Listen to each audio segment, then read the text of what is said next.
తెల్లవారే వెలుగు రేఖలా పచ్చ పచ్చ పచ్చి మట్టి బొమ్మలా అల్లి బిల్లి వెన్న పాల నురగలా అచ్చ తెలుగు ఇంటి పూల కొమ్మలా దేవదేవుడే పంపగా ఇలా దేవతే మా ఇంట అడుగే పెట్టెనంట బ్రహ్మ కళ్ళలో కాంతులే మా అమ్మలా మా కోసం మళ్ళీ లాలి పాడేనంట.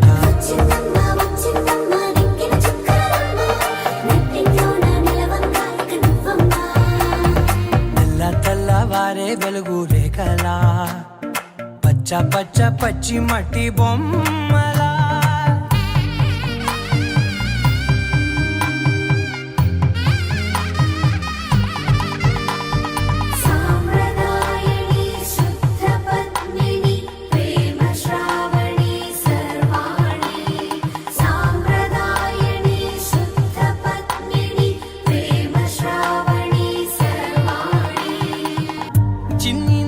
చాలే నంగ నాచి కూనాముల్లో కాలు మింగే మూతి ముడుపు దానా ఇంద్రధనసు దాచి రెండు కళ్ళల్లోనా నిద్ర చెరిపేస్తావే అర్ధరాత్రిరైనా.